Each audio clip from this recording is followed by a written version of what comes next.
जी, संजय निरुपम जी, मेरे बहुत पुराने साथी, पार्लियामेंट में मेरे साथ रहे हुए चंदन सिंह सत्रा जी, ये भी हमारे बहुत पुराने कांग्रेस के साथी हैं, साथी और यहाँ पर मंच पर बैठे हुए तमाम साथी और उपस्थित पत्रकार, आप सब लोगों को सबसे पहले तो दिवाली के उपलक्ष्य में बहुत बहुत बधाई मैं देना चाहूँगा। आप लोगों को आज धनतेरस वाले दिन तकलीफ दिया है, लेकिन ये मसला इतना महत्वपूर्ण है कि हम लोगों ने सोचा कि खुद भी हम लोग सब लोग दिवाली के दिनों में बाहर हम लोग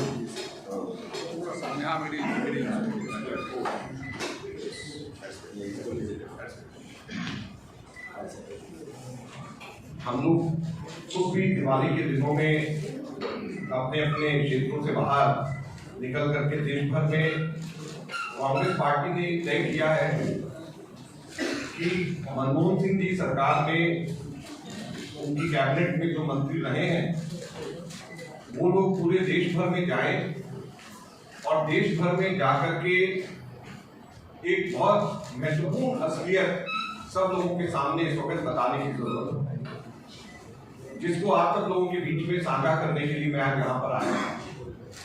28 अक्टूबर को विनोद राय जो कि सीएजी थे कांग्रेस के जमाने में, कांग्रेस ने जिनको कंट्रोलर एंड ऑडिटर जनरल बनाया, उन्होंने संजय निरुपम जी से लिखित में माफी मांगी और जब वो माफी मांगी उन्होंने लिखित में, तो हमारा मानना है कि वो एक माफी जीवी की श्रेणी में आ गए। माफी जीवी कौन? उससे पहले हमारे अरविंद केजरीवाल दिल्ली के मुख्यमंत्री 4 बार माफी मांग चुके हैं राइटिंग में, जिसमें कपिल सिब्बल जी के बेटे से भी माफी मांगी और लोगों से भी माफी मांगी है। तो ये माफी जीवी एक इस प्रकार की श्रेणी है जो कि लोगों के अंदर भ्रम फैलाने का काम करते हैं और उसके बाद माफी मांग करके आराम से निकल जाते हैं।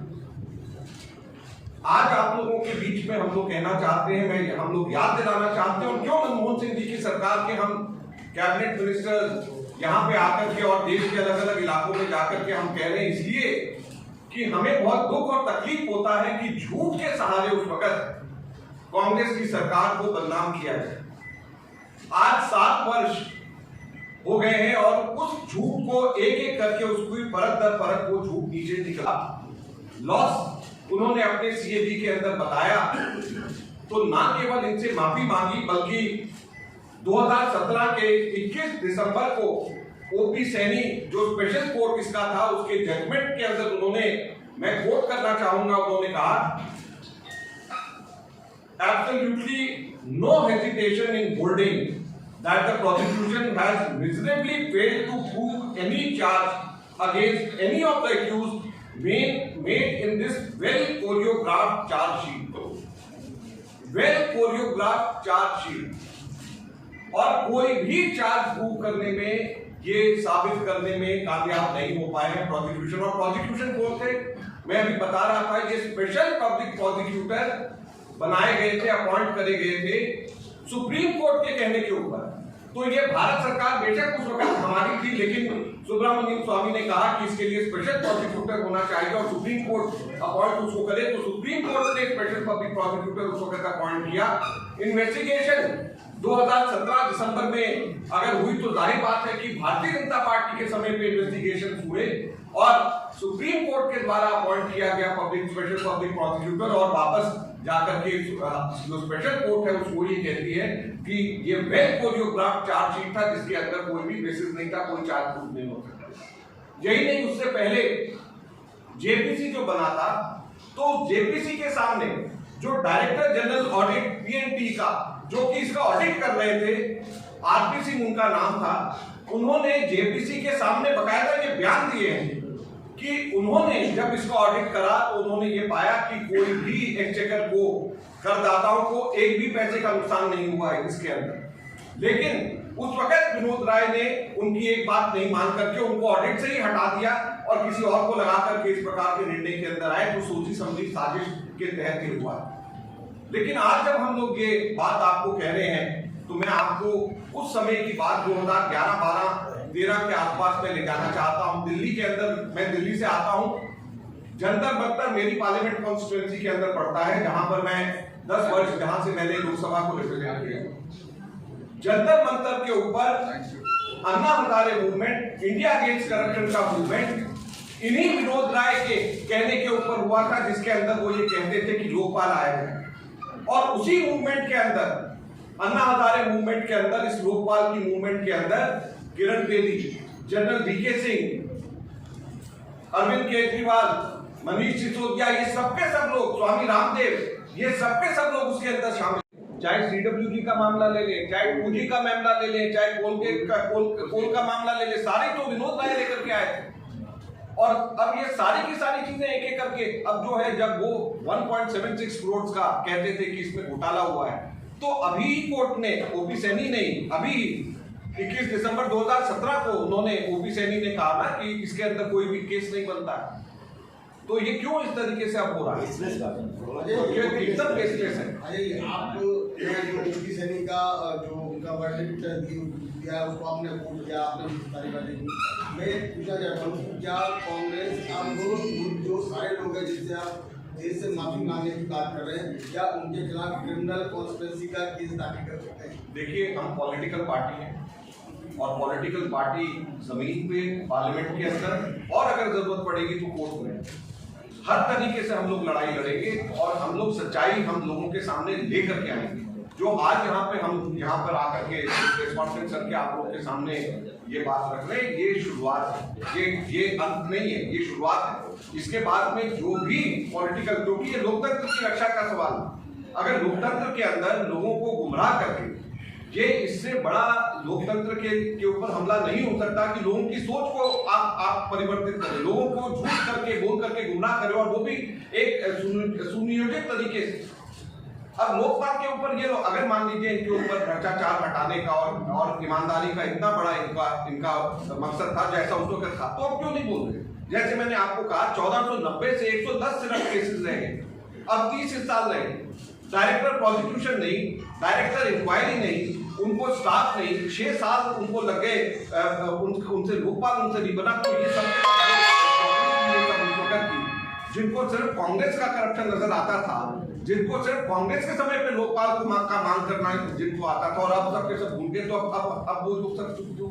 मेरा दूसरा सवाल ये है कि आपकी यूपीए की सरकार, जिसमें आप मंत्री थे, और आपकी कॉन्स्टिट्यूंसी जंतर मंतर जो सरकार के खिलाफ एक पूरा ये जो आपकी भाषा में अगर कहें तो कॉन्स्टिट्यूंसी शुरू हुई थी सरकार को बदनाम करने की, तो आप लोग क्यों नहीं सड़क को उतर के करेंगे ना, शुरुआत कर रहे हैं हम। आप लोग, ये उसी की तो तैयारी है, उसी की तैयारी। कांग्रेस ने अभी तक आरोप प्रत्यारोप और विनोद राय के अगेंस्ट प्रेस कॉन्फ्रेंस करने के अलावा और क्या स्टेप लिया? अभी 28 अक्टूबर को उसने माफी मांगी है। अभी आज हम लोगों ने 2 नवंबर को यहाँ पर आ गए हैं, तो आप ये चाहते हो कि हम जो है भूख हड़ताल से शुरू करें और प्रेस कॉन्फ्रेंस नवंबर को यहाँ पर आ गए हैं, तो आप ये चाहते हो कि हम जो है भूख हड़ताल से शुरू करें और प्रेस कॉन्फ्रेंस करें, तो ऐसा नहीं। हमारी प्रेस कॉन्फ्रेंस से शुरुआत है और आगे इसको आप सब लोगों की इसमें सहयोग की जरूरत है। अब्दुल हुसैन से दावा रखना है, अब्दुल हुसैन से दावा नहीं, उन्होंने यही कहा कि जितने भी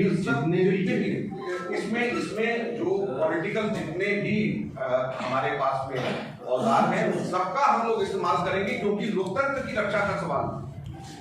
अब बाय इलेक्शन पे आ जाते हैं कि आज खत्म हो गया, उसके बाद खत्म हो गया, क्योंकि बाय इलेक्शन आज दिल्ली से इस काम के लिए आज मेरी प्रेस कॉन्फ्रेंस खराब आज कांग्रेस कई जगहों पर बाय इलेक्शन में जीती है, चाहे हिमाचल की बात करें, महाराष्ट्र में दिगलूर की बात करें, राजस्थान की बात करें, तो कई जगहों पर बाय इलेक्शन में कांग्रेस, देखिए, कांग्रेस ने बहुत अच्छी परफॉर्मेंस इन बाय इलेक्शन के अंदर करी है और हम इन नतीजों से बहुत उत्साहित हैं।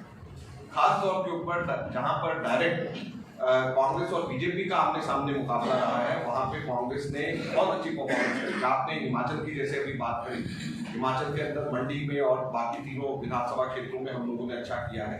हमने नांदेड़ में, यहाँ पर विधानसभा के अंदर हम लोग बहुत अच्छा परफॉर्म कर रहे हैं। राजस्थान में मैं आपको बताना चाहता हूँ, मैं वहाँ का प्रभारी हूँ, इस नाते मुझे खुशी है बताते हुए कि 2 सीटें थी, दोनों हम जीते हैं। एक सीट हम पिछली बार 25,000 वोट से हारे, वहां पे हम लोग 18,700 वोट से जीते इस बार। और 2 सीटें हैं, एक में बीजेपी 4th आई है और एक में बीजेपी 3rd आई है राजस्थान में। तो हम लोगों का जहां जहां पर भी डायरेक्ट कांग्रेस वर्सेस बीजेपी है, चाहे हिमाचल है, चाहे राजस्थान है, चाहे यहाँ पे महाराष्ट्र है, इससे बड़ा साफ संकेत ये जा रहा है कि भारतीय जनता पार्टी के और केंद्र सरकार से लोग नाराज हैं और भाजपा के दिन बहुत ही उल्टी गिनती एक तरीके से इनकी शुरू हो चुकी है और कांग्रेस के शासन को राष्ट्रीय स्तर के ऊपर और कांग्रेस जहां जहां पर जिन जिन राज्यों में भी कांग्रेस का या शासन डायरेक्ट है या हमारे अलायंस के साथ में है, लोग उसको पसंद कर रहे हैं और कांग्रेस को वापस लोग जो है सत्ता देना चाहते हैं। बड़ा साफ इससे नजर आ रहा है। दादरा नगर हवेली में शिवसेना जीती है, जबकि वहां पर लगातार जिस तरीके से वहां के सांसद ने अपने आप को गोली मारी, बीजेपी के वहाँ रूलर पर आरोप लगाया कि एक्सटॉर्ट करने की कोशिश कर रहे हैं, दबाव बनाने की कोशिश कर रहे हैं, इसको कैसे देखते हैं? देखिए, ये जैसे दादरा नगर हवेली का भी अगर देखें, सब जगह के ऊपर बीजेपी के खिलाफ एक तरीके से माहौल है जो कि स्पष्ट तौर के ऊपर नजर आता है और वहां पर लोकपाल नहीं बना। उसके बाद में जाकर के ये लोकपाल जो बना है वो 2019 के अंदर लोकपाल ये बना पाए हैं। मार्च 27, 2019 को वो भी सुप्रीम कोर्ट के आदेश के ऊपर पब्लिक इंटरेस्ट लिटिगेशन डाला गया। मार्च 2019 को लोकपाल बना और लोकपाल के जो कानून है उसके अंदर सबसे महत्वपूर्ण, लोकपाल अगर काम करता है तो इसलिए करेगा कि उसमें इंक्वायरी और प्रोसिक्यूशन 2 विंग उसके अलग अलग होंगे, जो लोकपाल जिसको इंडिपेंडेंटली काम कर सकेगा। अगर इंक्वायरी और प्रोसिक्यूशन 2 अगर लोकपाल के पास में विंग्स नहीं होंगे तो लोकपाल क्या काम कर सकता है? इसलिए हम लोगों ने कानून में कहा था कि the director of prosecution shall after having been so directed by Lokpal file a case in accordance with the finding of investigation report. फिर मैं पढ़ता हूं। The director of prosecution shall, after having been directed by the Lokpal, file a case in accordance with the finding of investigation report। अब हैरानी की बात यह है, ये कहता है कि डायरेक्टर ऑफ प्रोसिक्यूशन फाइल करेगा, लेकिन आज तक ये डायरेक्टर ऑफ प्रोसिक्यूशन अपॉइंट नहीं किया गया।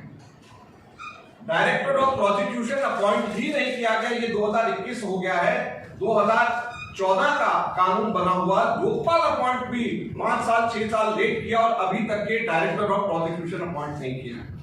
आगे ये कहता है कि the Lokpal shall also constitute an inquiry wing headed by the director of inquiry for the purpose of conducting preliminary inquiry।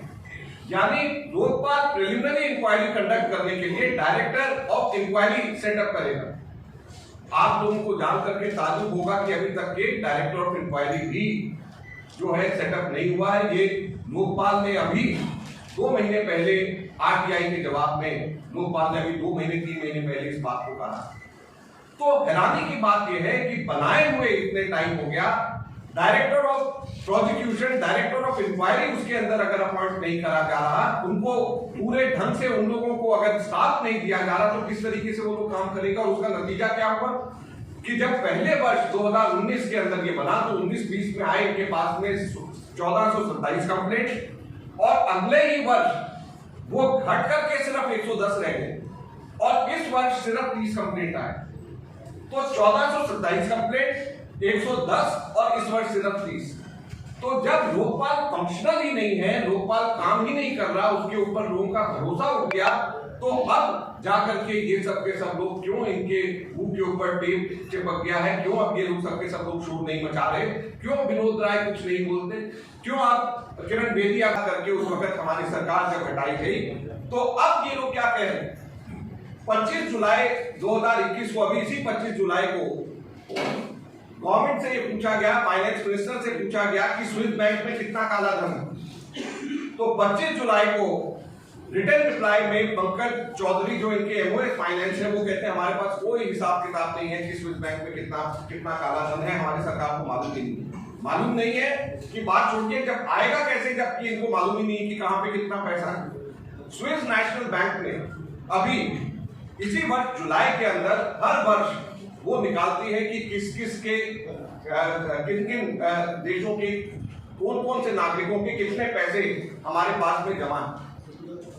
जो सरकार ये कहती थी कि हम स्विस बैंक से सारा काला धन लेकर के आएंगे, मैं आपको बताना चाहता हूं कि इस वर्ष जो स्विस बैंक ने एसएनबी जो स्विस नेशनल बैंक के जो स्टैटिस्टिक्स फिगर्स आए हैं उसके हिसाब से 3 गुना काला धन स्विस बैंक के अंदर पिछले 1 वर्ष में बढ़ा। इस वर्ष उन्होंने ये कहा है कि स्विस बैंक के अंदर 20,706 करोड़ रुपए हैं, जो कि 3 गुना है जो पिछले वर्ष से। और पिछले 13 वर्षों में ये आज तक के हाईएस्ट फिगर्स हैं। 2007 का रिकॉर्ड अभी यहाँ पे टूटा है, 2013 वर्ष का जो रिकॉर्ड है 2020 के अंदर टूटा है, जो कि हाईएस्ट एवर स्विस बैंक के अंदर पैसा यहाँ पे अभी भारत के लोगों ने वहां पे रखा है। तो फिर कहाँ पैसा वहां से निकालने की जगह पैसा वहां पर डाला जा रहा है, ये स्थिति आज यहाँ पर हम लोगों के पास में आई। हर वर्ष स्विस बैंक, जो कि कांग्रेस के समय में यूपीए ने जो एग्रीमेंट स्विट्जरलैंड की सरकार से किया था, हर वर्ष वहां से लिस्ट आती। आरटीआई के माध्यम से और हमारी गवर्नमेंट बार-बार, हमारी पार्टी बार-बार सरकार को कहती है वो लिस्ट तो सामने करिए कि किस किस के अकाउंट है वहां पे काला धन किस किस का है। सरकार अभी तक के वो लिस्ट आरटीआई के माध्यम से या इवन लोगों को पब्लिक अभी तक के नहीं कर पाई है। और अगर ये सब लोगों को ये कहते थे कि कांग्रेस के लोगों का है पैसा स्विस बैंक में, तो उसको पब्लिक क्यों नहीं कर रहे? हम लोग ये मांग करते हैं कि स्विस बैंक में जो लिस्ट है जो स्विट्जरलैंड की गवर्नमेंट ने इनको दिया है, लेटेस्ट लिस्ट अभी इस वक्त इस साल अक्टूबर में दिया है, तो उसको लिस्ट को साझा करें, लोगों के सामने बताएं। पिछले साल भी हम लोगों ने मांग करी कि हर साल जो लिस्ट देते वो लिस्ट क्यों नहीं सामने सबके सामने लेकर के आते। अब हमारी मांग क्या है? हमारी मांग ये है कि जैसे विनोद राय जी ने संजय निरुपम जी से माफी मांगी है, वैसे विनोद राय जी को पूरे के पूरे देश से माफी मांगनी चाहिए। और ना केवल विनोद राय जी को, बल्कि जितने भी लोग उस वक्त आंदोलन के अंदर जुड़े हुए थे, अपने एक पुरस्कार स्वरूप उनको बैंक रिक्रूटमेंट बोर्ड का चेयरमैन बना दिया गया, मंत्री दर्जे के साथ, घोड़ा गाड़ी पर्स के साथ। तो हमारी मांग ये है कि विनोद राय सरकारी खजाने के अंदर वापस वो पैसा जमा कराएं जो कि पैसा सरकार ने उनके ऊपर खर्च किया है रिटायरमेंट के बाद में, क्योंकि वो पैसा सरकार ने जो उनके ऊपर खर्च किया है वो इनाम स्वरूप उनको दिया गया है, क्योंकि वो पैसा उनको वो डिजर्व नहीं करते, वो पोस्ट वो डिजर्व नहीं करते। हमारी ये मांग है। और ये सभी के पूरा का पूरा गैंग, विनोद राय, केजरीवाल, किरण बेदी, जैसे मैंने कहा कि ये सबके सब माफीजीवी ये लोग हैं। ये विनोद राय, केजरीवाल, किरण बेदी, जनरल वीके सिंह, बाबा रामदेव, अन्ना हजारे, इन सब लोगों को देश के सामने माफी मांगनी चाहिए, क्योंकि इन्होंने देश को गुमराह किया। ना तो कोई भी बात जो इन्होंने कही उस वक्त अभी तक कोई साबित हो पाई, ना कोई भी लोकपाल के ऊपर ये सबके सब लोग चुप्पी साध करके बैठे हुए हैं। लोकपाल पूरा डिफंक हुआ है, जो कांग्रेस के समय में कानून बनाया उसका पालन नहीं हो रहा। और उसके साथ साथ में स्विस बैंक के जो काला धन वापस लाने की जो बात करते थे, वापस लाने की बात दूर रही। जैसे मैंने कहा, पिछले वर्ष के मुकाबले 3 गुना स्विस बैंक के अंदर लोगों का पैसा, जमा पैसा भारतीयों का बढ़ गया है, तो उसकी लिस्ट भी सामने करे, ये कांग्रेस पार्टी मांग करती है। और जिसके लिए आज मैं यहाँ पर दिल्ली से आया हूँ, और हमारे सभी जो मिनिस्टर उस वक्त के थे, सभी के सभी पूरे देश भर में जाकर के हम लोग इन मांगों के साथ में आप तक लोगों को बात कर रहे हैं और आप तक लोगों के सामने इसको लेकर के आ रहे हैं। एक सवाल ये है कि आज नांदेड़ के देवलूर विधानसभा का बाई इलेक्शन था, इसको करके इससे विषय से जुड़ा जो अच्छा, दूसरा ये है कि विनोद राय को लेकर के आप लगातार कह रहे हैं, विनोद राय को आपने कहा आपकी सरकार ने अपॉइंट किया, तो क्या आपकी सरकार में बैठे अधिकारियों को बीजेपी ने हाईजैक किया था क्या? देखिए, हम लोगों ने कभी भी इंस्टीट्यूशंस कैप्चर करने की कोशिश नहीं करी जैसे ये लोग करते हैं। आप बुनियादी फर्क देख लीजिए। हम लोग कभी भी, अगर मान लीजिए हम लोग वैसा करा होता, तो हम लोग ऐसा आदमी देखते जो कि जिसका कांग्रेस बैकग्राउंड का होता, उसको हम लोग यहाँ पर बिठाते, जिस तरीके से ये लोग काम करते हैं। हम लोगों ने कभी भी इंस्टीट्यूशंस को कैप्चर करने की कोशिश नहीं करी, ना इन्फ्लुएंस करने की कोशिश करी। ये बीजेपी की आदत है और ये गलत है। देखिए, अगर किसी भी लोकतंत्र के अंदर इंस्टीट्यूशंस कैप्चर हो जाए, और खास तौर के ऊपर सीएजी जैसे इंस्टीट्यूशन, तो उससे ज्यादा लोकतंत्र के लिए खतरा नहीं हो सकता। अगर बीजेपी ने भी उसको अगर अपने साथ में मिला लिया, तो इससे ज्यादा लोकतंत्र के ऊपर उनका हत्या का प्रयास नहीं बड़ा हो सकता, जो कि उन्होंने उस वक्त किया। अगर मान लीजिए उन्होंने विनोद राय को अपने साथ मिलाया, जो कि अब लग रहा है। लेकिन एक विनोद का विजिट नहीं हुआ महाराष्ट्र में। अभी कोविड से आप सामने जब बीएमसी के चुनाव हैं और दूसरी सारी चीज़ें हैं, तो क्या एआईसीसी के अभी कोविड की वजह से रिस्ट्रिक्शंस लगी हुई, पिछले साल मार्च से लेकर के अब तक के तो हम सब रिस्ट्रिक्शंस में ही चल रहे हैं और उसके लिए ये लोग ऑलरेडी कांग्रेस कमेटी ने बात करी है, कुछ आगे डेट्स वगैरह भी है। 28 दिसंबर का स्थापना दिवस के ऊपर राहुल जी का यहाँ पे आने का कार्यक्रम प्लान हो रहा है। बहुत बहुत शुक्रिया जी हुई है और कांग्रेस एज ए विपक्ष as an opposition Congress successful होगी। अभी हाल ही में उत्तर प्रदेश में 40% जो सीट है महिलाओं को देने का फैसला प्रियंका गांधी जी ने किया है। मुंबई कांग्रेस, महाराष्ट्र कांग्रेस ने इसकी काफी प्रशंसा भी की है। तो आपका ये जो पैटर्न है मुंबई कांग्रेस ने देश में रेजोल्यूशन दी, तो इसको यहाँ पर भी लागू करने के लिए काफी अभी बीएमसी के इलेक्शन आने वाले हैं, मुंबई अध्यक्ष आपके बगल में बैठे हैं, तो क्या आप रिकमेंड करेंगे कि वो पैटर्न बाकी टीएमसी में 50% रिजर्वेशन। ऐसा है कि कांग्रेस ने ही ऑलरेडी सबसे पहले हम लोगों ने ही पंचायती राज में और नहीं एक इलेक्शन में 40% महिलाओं को सीट मैं आपको मैं वही तो